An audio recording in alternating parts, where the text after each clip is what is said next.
Eu vou prosseguir num tema que rapidamente tangenciei, mencionei no início da sessão de hoje, no âmbito dos 2 minutos de uma comunicação.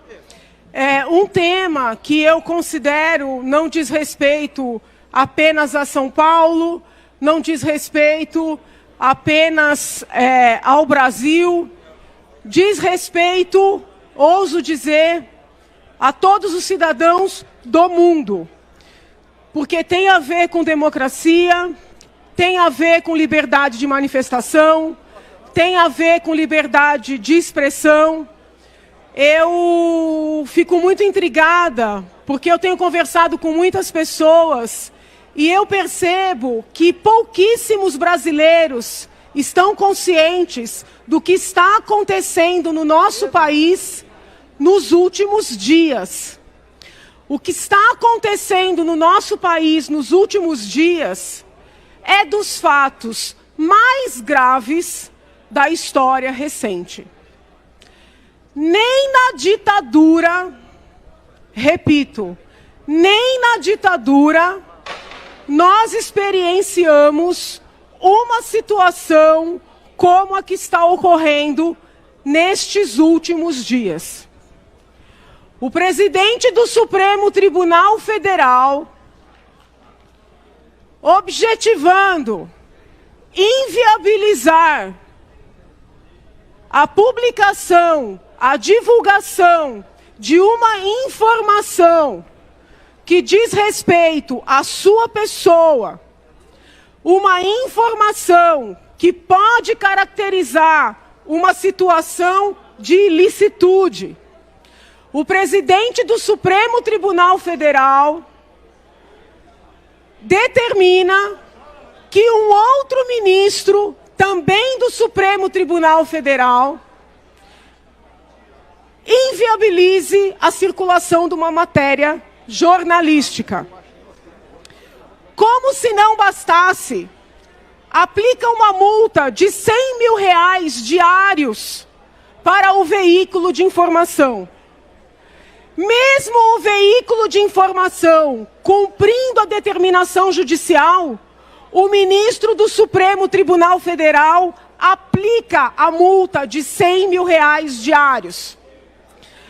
Ato contínuo, expede mandados de busca e apreensão na casa de vários cidadãos, cuja ilicitude teria sido veicular nas redes sociais frases críticas ao próprio Supremo Tribunal Federal. Frases com as quais eu posso até não concordar, mas que jamais poderiam justificar medidas de busca e apreensão. Uma das pessoas alvo destas medidas de hoje, por exemplo, foi o general Paulo Chagas, que em algumas postagens de Twitter escreveu que o Supremo Tribunal Federal haveria de mudar o seu procedimento, haveria de observar a Constituição e assim por diante. Houve ali uma outra frase um pouco mais forte, mas nada que pudesse justificar a medida de busca e apreensão. Eu não sei se Vossas Excelências puderam acompanhar ao longo do dia. A situação, sob o ponto de vista jurídico, foi tão grave, que a Procuradora-Geral da República, doutora Raquel Dodge, decidiu, pelo arquivamento do inquérito instaurado por determinação do presidente do Supremo Tribunal Federal, ministro Dias Toffoli. Ao fazê-lo, numa manifestação juridicamente perfeita, impecável, a Procuradora-Geral da República disse que não é possível que o juiz instaure de ofício um inquérito, haja vista que a Constituição Federal prevê um sistema acusatório. Não é possível que este mesmo inquérito corra sob sigilo numa verdadeira república.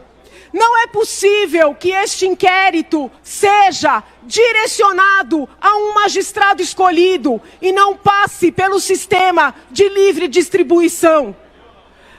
A Procuradora-Geral da República deu uma manifestação perfeita, sob o ponto de vista jurídico. E o que ocorreu agora, no final da tarde, senhores deputados, senhores parlamentares, não é porque nós somos deputados estaduais que nós não temos o dever de zelar pela República, pela democracia e pela Constituição Federal. O que ocorreu agora, no final da tarde? O excelentíssimo senhor ministro Alexandre de Moraes, meu colega de universidade, professor na mesma instituição que eu, disse que vai ignorar a manifestação da Procuradora-Geral da República, que é a titular da ação penal. Ou seja, instaura um inquérito sem nenhum respaldo constitucional, sem nenhum respaldo jurídico. A titular da ação penal corrige o equívoco. E o ministro do Supremo Tribunal Federal, professor de Direito Constitucional, diz que vai ignorar. Mas não é só isso. Ato contínuo. O antigo funcionário do Renan Calheiros no Senado pede no CNMP que o vazamento do documento publicado na revista seja investigado. Vejam, senhores deputados, nós temos uma situação gravíssima. Uma petição levanta uma situação que pode ensejar um ilícito do ministro do Supremo Tribunal Federal, do presidente do Supremo Tribunal Federal. Uma revista divulga a petição. A revista não falou nada além, não imputou nenhuma culpa. Divulgou a petição, ponto. O ministro que foi mencionado determina outro ministro que casse a revista. Agora vão investigar o vazamento da petição. Eu pergunto, quem vai investigar o que está na petição? Quem vai investigar onde está a petição? É isso que tem que ser investigado. Ou os cidadãos brasileiros vão ficar calados e cegos diante de uma situação gravíssima em que um inquérito sem fundamento é instaurado e dirigido de forma a disfarçar o centro do problema. O centro do problema é que o presidente do Supremo Tribunal Federal foi apontado por um delator. Esse é o centro do problema. E nós estamos investigando quem vazou o documento.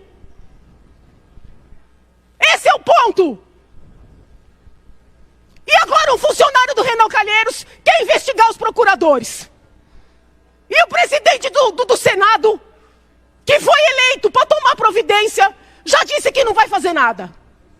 Eu pergunto, quem é que vai fazer alguma coisa nesse país? É o dia mais grave, da história recente.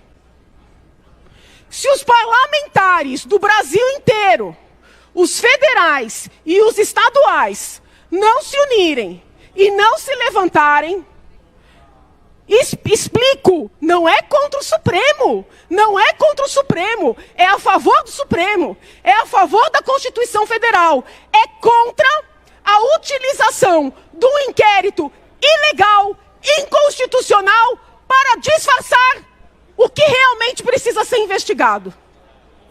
E nesta oportunidade, aproveitando que eu tenho, esse direito de fala nesse plenário, eu peço, pelo amor de Deus, que os outros ministros do Supremo se levantem. Os ministros do Supremo devem ser os primeiros a se levantarem contra o que está acontecendo.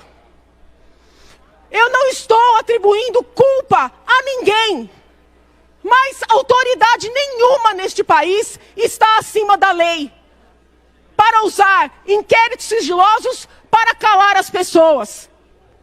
Então eu peço a atenção dos colegas e que pensem e lembrem que não é o fato de sermos deputados estaduais que nos retira, mais que o direito, o dever de olhar pela Constituição Federal. É isso, senhor presidente. Muito obrigado.